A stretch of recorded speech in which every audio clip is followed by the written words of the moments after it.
Creativity, though, isn't an ability, it's a mindset. And so creativity isn't something that like, I'm clever, and I like to problem solve, but creativity is more of a mindset.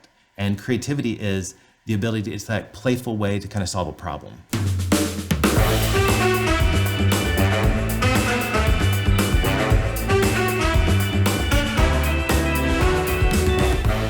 Hey guys, welcome to the Creative Table. We're here today with our good friend, fellow creative, Brad Sitton. Brad, welcome to the table. Hey, thanks. Tell us about yourself, buddy. Okay, so my name's Brad. I make stuff, and so it's usually in the media world. Started years ago in like the video editing, After Effects kind of world. That led into, as you know, After Effects led into DVDs. Remember those? Which led into multi-screen kind of experiences, and that's led into building content and stuff for different events and tours and concerts and that kind of stuff. And from there, it's kind of circled back into games. And so currently I have kind of three businesses. So I've got Blister Studio, where I build content for experiences and events and brands and people and products and stuff. Okay. And I also have Crowd Control Games with my twin brother, Brian.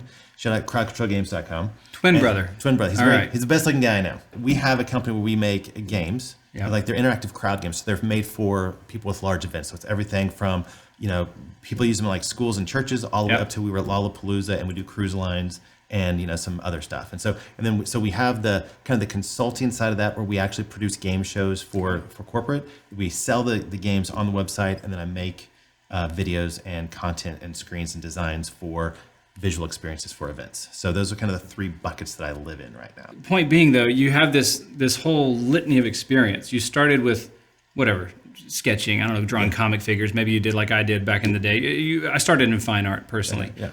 And is that kind of your experience as well? Or did you start in fine art or did you just jump right into the digital side? Well, I think growing up, I was very, I was never artistic. I never thought of myself as artistic. I was clever and creative. So we love to make things. Okay. So like, everything from forts, like when we were in high school, we made like a suit of armor and wore it like for it. Because in class, they'd say, hey, you can either write a paper or make like a thing on popsicle sticks. We made a whole suit of armor out of linoleum and spray paint. My brother walks in. It was we would always try to make something ridiculous. So see how where this is going. So I could see, okay, so you've just always been interested in sort of the what could be. Yeah. And if they say you can make this or you can make what could be, you're like, I'm going to make what could be. Yes. Right? Yes. Okay, so, and for you, what that looks like was the DVD authoring. You jumped into CG or motion graphics and you got into some 3D stuff. We actually met that way 14 years ago. How's that working out for you?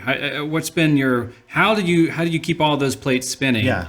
While you're building your empire here. Yeah, well, I always feel like I can do. It's like I'm a husband, I'm a dad, and I'm a business owner, and I always feel like I can do two of those really well.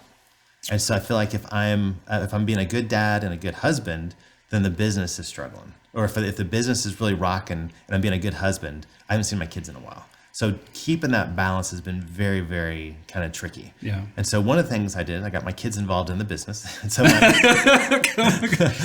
my wife, so she does all the books and stuff. But my oldest daughter is very artistic. How old are your kids? So my oldest daughter just turned 21. My son's 19, and Lola is 16. Okay, perfect. Okay, I'm listening. Go ahead. And so Bailey, she's been able to she was the hand drawer. She could draw when she was born. I mean, she literally as an infant could draw. I mean, it was nuts. But I got her, so she started doing playing on the computer before she could talk.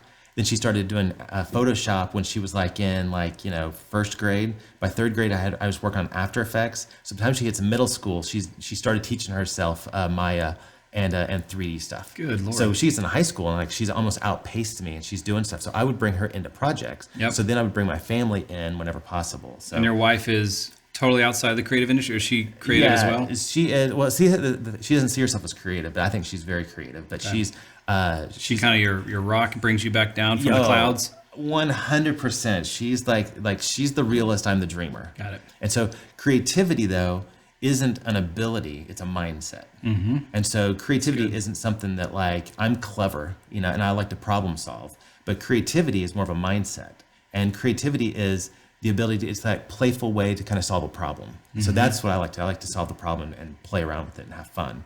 Yep. And then, but the realist is, that's my wife saying, well, this bill's due and this has to be done by Tuesday. And it's 3:00 in the morning. You should really get some sleep right now. So does she work in the company or no?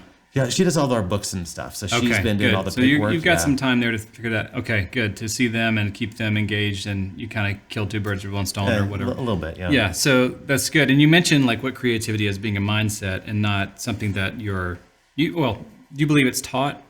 Yeah, for sure. I mean, well, Okay. it can be. Okay. It can be, because it's like most people think that it's you're either born with it or you're not, and I 100% don't think that's right. Okay. It's 100%. It can't, like, if we're in a creative meeting, you have to teach people how to be creative within a creative meeting. There's the open mindset and the closed mindset. Right. And you have to be open to dream, and you have to be closed to get it done. Mm-hmm. And so some people are get her done. My wife, she's creative, but she's a get her done person. Yep. And the realists are get her done people. And you have to have the get her done people, Yep. but you have to know when to go from I'm going to dream to I'm going to get her done. Put some practical steps in You got place. to make that switch. Action steps, yeah. I know myself enough to know that I love to live in the possibility and create this vision, but I hate executing it. Like I love to hand that off and then maybe speak into it, but like go over here and keep dreaming. Yeah.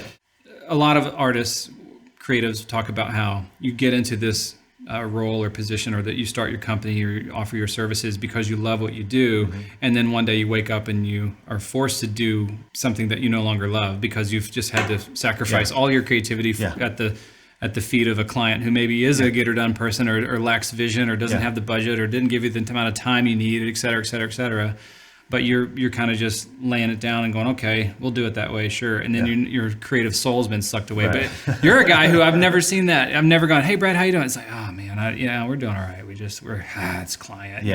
Never. You're always out there just going, oh, it's so cool. You got to see what we're working on. It's just amazing. We've got this new thing. We built a suit that goes to, you hit a button and it explodes. Or what? You always just doing these crazy things. Tell people about the exploding suit. Right. Yeah. So how have you maintained your creative integrity throughout your career, but also built your clientele, managed, your relationships, both in the business and personal sense, et cetera? So, okay, confidence is sexy. Okay, sex sells, right? You're very sexy. So thank you. If you can have confidence about what you're doing, then you can most likely talk a client into at least one time. But you get one shot. And if it's not good, they're never calling you back. But if you can exceed the expectations, it's going to win. So years ago, I'll take you back about a decade. So I was wake up in the morning, getting lots of work done, scrolling through, my social feed or whatever. And I saw an ad for the Red Bull Flugtag. Now, see, you've said this. I don't know what you're saying. Okay, Flugtag. Okay, so Red Bull, the energy drink. Yes. Okay, you've heard of them. They sponsor an event called the Flugtag. It's German for Flying Day. Flying Day. Flying Day. So they invite amateurs to build a flying craft, and they have a competition of who will fly the farthest. And so literally, we built a craft. You go down to, we went to the one in Miami, and you go up on this 30-foot giant runway, and you run off into the ocean and see who can go the farthest. Ooh. And you actually fly this thing. So I'm watching this video going, oh my gosh, we could crush this. We'd be so good at that. So I call my brother, my twin brother, very good looking. So I call my brother, and I said, hey, we need to do this. And he goes, we could crush that. And I said, hey. Pause. What's his background? So like engineering or something? No, he was at this point he was the vice president of a trucking company. True story. So he was we do this all the time. He was working at a trucking company. Yeah, right. And so it used to be, our family has a trucking company. So it used to be these people at Walmart or someone would call them and they'd give them this big stack of stuff and they'd give it to this team of people and they'd go in a back room and it'd take them a week. My brother figured out how to use the AS400, a database, mix them with Excel spreadsheet, and he would copy this, do this, and he could do the whole process over a lunch break. And it was just one thing. He just figured out how to optimize Excel. So it's really... You guys are like the Wright brothers moving into this Red Bull thing. So back at the Red Bull thing, you're going to crush this flying dealio. Tell me about it. I said, I really want to make a flying machine. I think we could do a really good job. I said, I think it's going to cost probably $15,000 to $20,000 to do it really good. And I said, we just need a sponsor. He's like, I'll call my boss. So he just went to me and said, hey, if you sponsor this, we'll put your logo on this flying machine. It'll be totally worth it. And the guy's like, can you make it look like a truck? Done. Sure thing. So we put their logo on it. They wrote us a big check.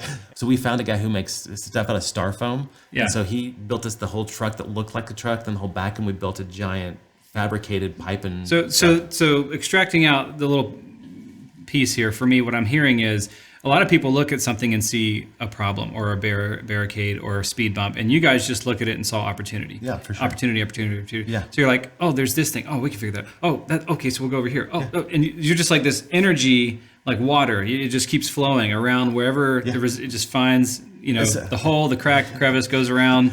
Keeps moving. I'm working on that project. So literally, we've got this project, and it's like it took us a few months to get it all built because we had to we made promo videos, and we did the stuff to submit to Red Bull to get, just because they had to choose us. What was the timeline? We started it's probably about 3 months. They gave you 90 because days. Okay. because we had to do we make the first pitch, and so I made a video. And so because I knew how to do that, so I made a video of this is what we could do. Sent it to Red Bull. So then Red Bull caught us, and so Red Bull was, okay, you're in. You're one of the top. There's 20 teams. You're one of the teams. And they called me a week later and said, hey, we're looking for ESPN wants to cover this for one of their shows. We're looking for 3 people. We think you guys would be one of them. Should we pick you? And so I just sent back an email. I gave her the list. I said, hey, we do video stuff all the time. This will kick some serious ass if you pick us. And so we loaded that thing up with GoPros, and we had everything. And so we had all that content that we were able to make Red Bull look good. We made ESPN look good, and then we also made the client finally at the end look good. Yep.